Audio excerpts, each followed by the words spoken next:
Waalaikumsalam warahmatullahi wabarakatuh. A'udzu billahi minasyaitonir rajim.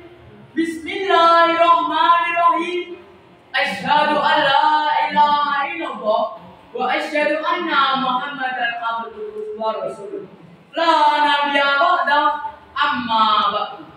Dewan Hakim yang saya muliakan serta sahabat fasih yang berbahagia.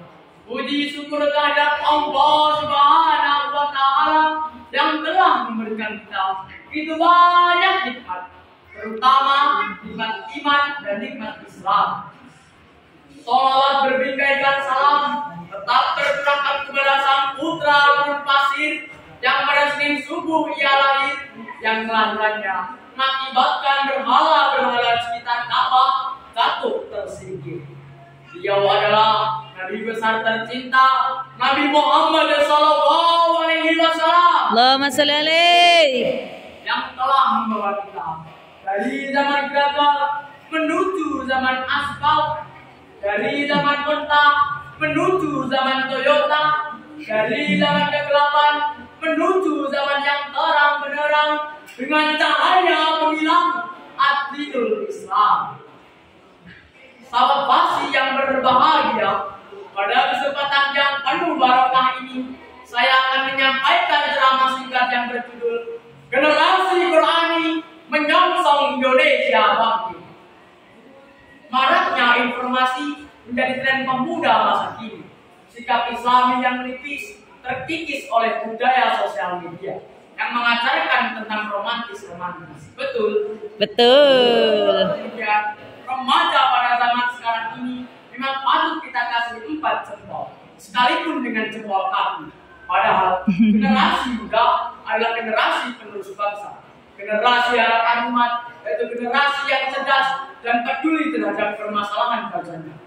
Sebagai individu soleh dan berakhlakul karimah. Kalau dulu kita mainannya obat sodor, anak kecil sekarang mainannya gitu. Kalau dulu perang-perangan jadi permainan, sekarang Mobile Legends aja dalam-dalam. Kalau pemuda zaman dahulu ngapain alfiah berbaik-baik, tapi pemuda zaman sekarang berlomba-lomba ngapain agama. Kalau pemuda zaman dahulu cerdas-cerdas, tapi pemuda zaman sekarang semuanya malas-malas. Padahal secara rinci, gambaran generasi muda yang cerdas dan harapan umat antara lain. Pertama, generasi yang berkepribadian Islam, yakni yang memiliki kemampuan terhadap akidah Islam. Generasi tersebut menjadikan Islam sebagai gaya hidup by offline, sehingga segala aktivitasnya didasarkan kepada Islam dan juga Al-Quran. 2. Generasi yang berjuang memimpin, yakni yang siap bertanggung jawab atas segala hal di kehidupannya dan apa yang dihidupinya. Mereka mengerti betul bahwa hidupnya syarat dengan amanah dan kelak akan dipertanggungjawabkan kepada Allah Subhanahu wa taala.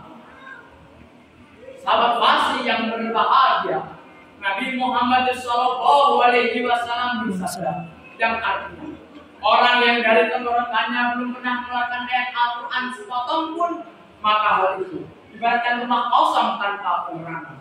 Hadis riwayat Tirmidzi. Nah, kalau Al-Qurannya sudah dibaca, Al-Qurannya dikepoin dikit tentang isinya, diaplikasikan ke dalam kehidupan sehari-hari. Kita sebagai seorang pemuda, seorang masih mampu berperilaku seperti apa yang diajarkan di dalam Al-Quran. Namun sayangnya, kerusakan akhlak pemuda kian merajalela. Allah dan haram antam saja, seolah-olah sudah biasa dan tidak tercela. Kekerasan di mana-mana, pergaulan bebas yang meresahkan orang tua, membuli sudah menjadi kewajiban, apalagi memanggil dengan nama ayahnya. Tahukah kalian, pemuda zaman sekarang yang penting aku hidup sekali harus dinikmati. Astagfirullahaladzim. Asyubanu wijadul yawmil wada. Pemuda hari ini adalah pemimpin di masa yang akan datang. Oleh karenanya, sebagai seorang pemuda, apa yang harus kita lakukan di zaman seperti saat ini? Yang harus kita lakukan adalah lintingkan dengan baju, rapatkan barisan, kuatkan iman. Kita gerakan amar ma'ruf nahi munkar sesuai firman Allah surat Al-Imran ayat 104 yang berbunyi. A'udzu billahi minasy syaithanir rajim. Bismillahirrahmanirrahim. Wa takum minkum ummatun yad'una ilal khair wa ya'muruna bil ma'rufi wa yanhauna 'anil munkar. Ulaika humul muflihun. Artinya, dan hendaklah di antara kamu yang menyeru kepada kebajikan, menyuruh kepada yang ma'ruf dan mencegah dari munkar. Mereka lah golongan orang-orang yang beruntung. Sahabat wasi yang dirahmati Allah. Oleh karenanya pemuda dituntut tidak hanya pintar mengaji, tapi pemuda zaman sekarang harus berani tampil seperti mana tokoh masih seperti Sayyidina Ali, pemuda yang masih muda, intelek, tapi rela mengorbankan jiwa dan raganya demi keselamatan Rasulullah. Ada lagi Ashabul Kahfi yang meninggalkan kampung halamannya untuk mempertaruhkan iman dan membela agama. Oleh karenanya, pemuda zaman sekarang harus mampu menjadi pelopor, bukan pengekor. Pemuda zaman sekarang harus berjiwa Al-Quran, bukan berjiwa anak jalanan. Katakanlah batil pada perkara batil, katakanlah benar pada perkara benar. Jangan takut dibilang pemuda yang ketinggalan zaman. Jangan takut dibilang pemuda yang tak tahu game-game yang mendunia. Dan jangan takut dibilang pemuda yang tak tahu sosial media.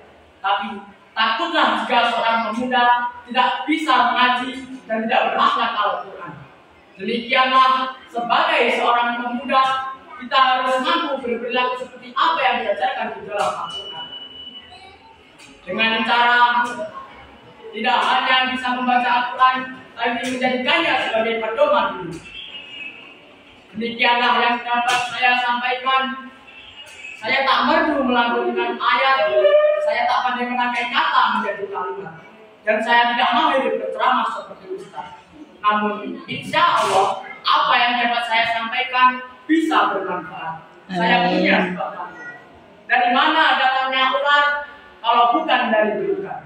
Dari mana datangnya pintar kalau bukan dari sholat dan belajar? Wallahul muwaffiq ila aqwamit thoriq. Wassalamualaikum warahmatullahi wabarakatuh. Waalaikumsalam warahmatullahi wabarakatuh.